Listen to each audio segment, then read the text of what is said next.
పెళ్ళైనా పండగైనా వేడుక ఏదైనా పట్టుచీరల ప్రత్యేక వేదిక వారాహి సిల్క్స్. ఈరోజు ఇదే టాపిక్ ఇప్పటికే 2-3 సార్లు మాట్లాడాం. ఒకసారి ఆ కుటుంబానికి వెళ్ళి ఆ కుటుంబాన్ని పరామర్శిస్తే హృదయ విదారకమైన పరిస్థితి అక్కడ కనిపిస్తుంది. ఈ పెద్దమ్మ, ఆ బాబు వాళ్ళ నాయనమ్మ, అన్న, ఆ బాబు వాళ్ళ నాన్న. ఒకసారి ఆ బాబు బ్యాక్గ్రౌండ్ ఒకసారి గమనిస్తే వీళ్ళు పిల్లలు, ముగ్గురు పిల్లలు. వీళ్ళ పరిస్థితి గమనిస్తే అందరూ కూడా ఆ చిన్న ఇంట్లో అందరూ కలిసి ఉండే పరిస్థితి.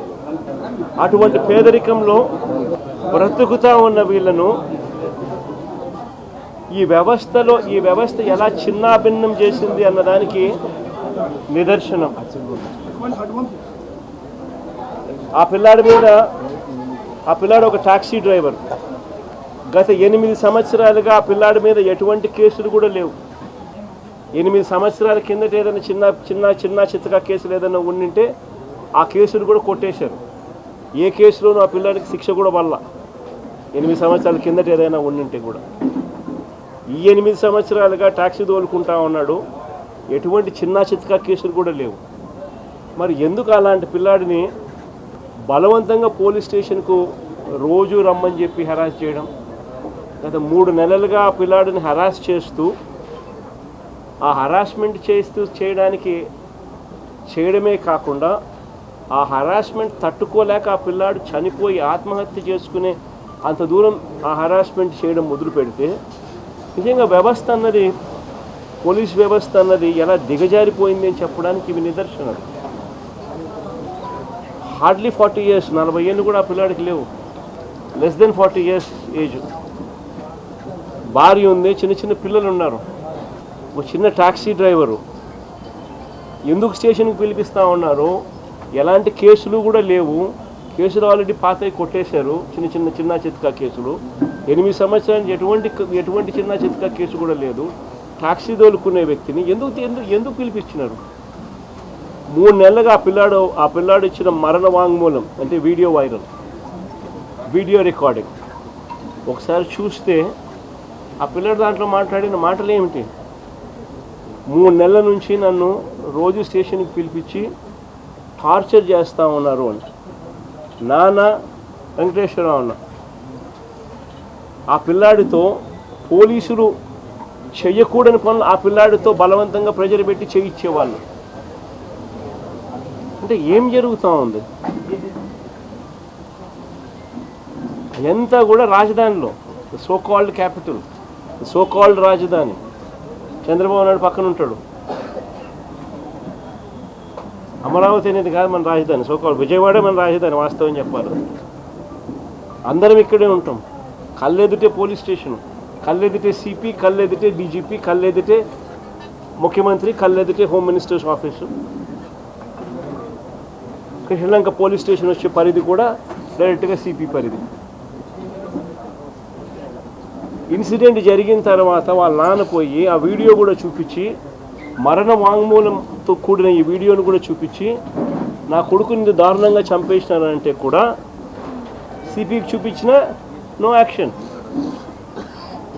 ఎందుకు ప్రొటెక్ట్ చేస్తూ ఉన్నారు? అంటే క్లియర్ కట్గా రాజధానిలో ఒక రాకెట్ నడుపుతూ ఉన్నారు. పోలీస్ స్టేషన్లో పనిచేసే సిఐ, ఆ సిఐకి ప్రొటెక్షన్ సిపి, ఆ సిపికి ప్రొటెక్షన్ డీజీపీ, ఆ డీజీపీకి ప్రొటెక్షన్ చంద్రబాబు నాయుడు గారు. ఇదే మాదిరిగా ప్రొటెక్షన్ ఒకరికొకరు ఇచ్చుకుంటా పోలీస్ స్టేషన్లలో ఉండాల్సిన వీడియో కెమెరాలు, వీడియో ఫుటేజ్, పోలీస్ స్టేషన్లలో మ్యాండేటరీగా ఉండాల్సిన వీడియో ఫుటేజ్ డిలీట్ అయిపోయింది. 1 monthలో 2 మర్డర్ కేసులు, లాకప్ డెత్తులు. ఒకటి లాకప్ డెత్, రెండవది సూసైడ్. ఒక రిమాండ్ రిపోర్ట్లో చూస్తే, పోలీసులు ఫైల్ చేసిన రిమాండ్ రిపోర్ట్లో చూస్తే వీడియో ఫుటేజ్ 1 monthకి లేదని, May 1 నుంచి June 1 దాకా లేదని. రెండో రిమాండ్ రిపోర్ట్ మళ్ళీ చూస్తే 18 months నుంచి వీడియో ఫుటేజ్ లేదండి. మరి వీడియో ఫుటేజ్ డిలీట్ చేస్తే వీళ్ళు ఎవరంటే వాళ్ళు ఎప్పుడు కావాలంటే అప్పుడు డిలీట్ చేయొచ్చా? ఒకవేళ డిలీట్ చేసే కార్యక్రమమే చేయగలిగితే దానికి బ్యాకప్ ఉండదా? వాళ్ళ సెంట్రలైజ్డ్ ఆఫీసెస్లో బ్యాకప్ ఉండదా వీడియో ఫుటేజ్? సో ఒక పద్ధతి ప్రకారము స్టేషన్లలో ఇల్లీగల్ యాక్టివిటీస్ చేస్తూ ఉన్నారు, కొడతా ఉన్నారు, చంపుతూ ఉన్నారు, వీడియో ఫుటేజ్ అనేది తీసేసినారు, కంప్లైంట్లు ఇస్తే కంప్లైంట్ చెత్తబుట్టలో పడేస్తూ ఉన్నారు. అంటే ఒక పద్ధతి ప్రకారం జరుగుతూ ఉన్నా కనీసం ఇంతవరకు కేసు రిజిస్టర్ చేయాల. It is actually an SC/ST case register చేయాల్సింది. మరణ వాంగ్మూలం తాను ఇచ్చింది, కేసు రిజిస్టర్ చేయాల. వాళ్ళ కుటుంబానికి ఏం పరిష్కారం చెబుతా ఉన్నాం? అన్ని రకాలుగా అన్నకు తోడుగా పార్టీ ఖచ్చితంగా నిలబడుతుంది. అన్ని రకాలుగా కూడా ఈ కేసుకు సంబంధించి లీగల్ ఎయిడ్ దగ్గర నుంచి మొదలు పెడితే అన్ని రకాలుగా కూడా తోడుగా ఈ కుటుంబానికి ఉంటాం. ఖచ్చితంగా న్యాయం జరిగే దిశగా కోర్టుల మీద ఖచ్చితంగా ఒత్తిడి కూడా తీసుకొచ్చే కార్యక్రమం కూడా ఖచ్చితంగా చేస్తాం.